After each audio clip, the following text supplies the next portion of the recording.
ኢትዮጵያ ከእስልምና ጋር ያላት ግንኙነት ከብዙ የዓለም አገሮች በፊት ጀምሯል። እስልምና በኢትዮጵያ የገባው በጦርነት ወይም በግፍ ሳይሆን፣ በፍትህ፣ በመስተናገድ እና በሰብአዊነት ነበር። ይህ ታሪክ ዛሬ ብዙ ሰዎች የማያውቁት ታሪክ ነው፣ ግን የኢትዮጵያን ማንነት ለመረዳት ቁልፍ የሆነ እውነታ ነው።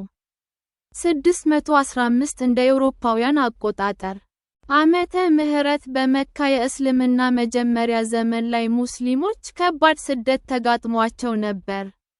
የነቢዩ መሐመድ ተከታዮች ተገርፈው፣ ተከልክለውና ተሳደው ነበር።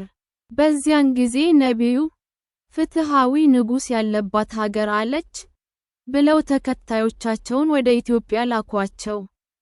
ይህ ውሳኔ በዓለም ታሪክ ውስጥ ትልቅ ምዕራፍ ነበር። በዚያን ጊዜ ኢትዮጵያን የሚመራው ንጉሥ ነጃሺ ነበር። እርሱ የክርስቲያን ንጉሥ ቢሆንም ፍትህን የሚያከብር ነበር። የመካ መሪዎች ሙስሊሞቹን እንዲመልስ ሲጠይቁት፣ ንጉሥ ነጃሺ በፍትህ ሰማቸው። ከቁርአን የተነበበለትን ቃል ሰምቶ ተነካ፣ ሙስሊሞቹንም አልመለሳቸውም።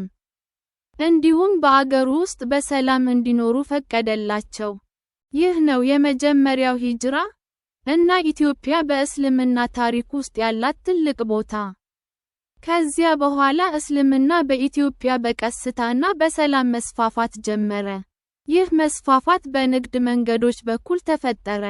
የንግድ ነጋዴዎች ከአረብ እና ከአፍሪካ ሌሎች አካባቢዎች ወደ ኢትዮጵያ ሲመጡ፣ እስልምናን ከእንግዳቸው ጋር አመጡ። ሐረር፣ ዘይላ፣ አፋር፣ ባሌ እና ሌሎች አካባቢዎች የእስልምና መስፋፋት ማዕከላት ሆኑ። ሙስሊሞች እስልምናን በኃይል አላስገቡም። በስነ ምግባራቸው፣ በታማኝነታቸውና በፍትሃዊነታቸው ሕዝቡን አስደነቁ። ብዙ ሰዎች እስልምናን የተቀበሉት ከሙስሊሞች ሕይወት ሲያዩ ነበር። ይህ ነው እስልምና በኢትዮጵያ ልብ ውስጥ የገባበት መንገድ። በመካከለኛው ዘመን በኢትዮጵያ የእስላማዊ መንግስታት መቋቋም ተጀመረ። ሱልጣናት ኢፋት፣ ሱልጣናት አዳል እና ሐረር እንደ እስላማዊ ማዕከል ታላቅ ሚና አገኙ። እነዚህ መንግስታት ንግድን አበረታቱ፣ ትምህርትን አስፋፉ፣ መስጊዶችን እና የእውቀት ማዕከላትን ገነቡ። ሐረር በዚህ ዘመን የእስልምና ትምህርት እና ባህል ዋና ማዕከል ሆነች። በኋላ ዘመናት ላይ ግጭቶች ቢኖሩም፣ ሙስሊሞች በኢትዮጵያ ውስጥ መኖራቸውን አላቋረጡም። በንግድ፣ በእርሻ፣ በዕደ ጥበብ እና በማህበራዊ ሕይወት ታላቅ አስተዋጽኦ አደረጉ። ብዙ ከተሞች እና ገበያዎች በሙስሊሞች እጅ ተገነቡና ተዳበሩ።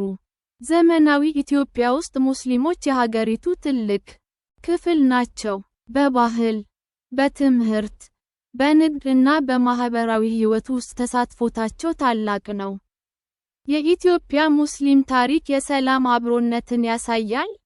ሃይማኖቶች በአንድ ሀገር ውስጥ በክብር መኖር እንደሚችሉ ያስተምራል። ይህ ታሪክ ያለፈንን ለመረዳት ብቻ ሳይሆን፣ ዛሬን እና ነገን በአንድነት ለመገንባት የሚረዳ ታሪክ ነው።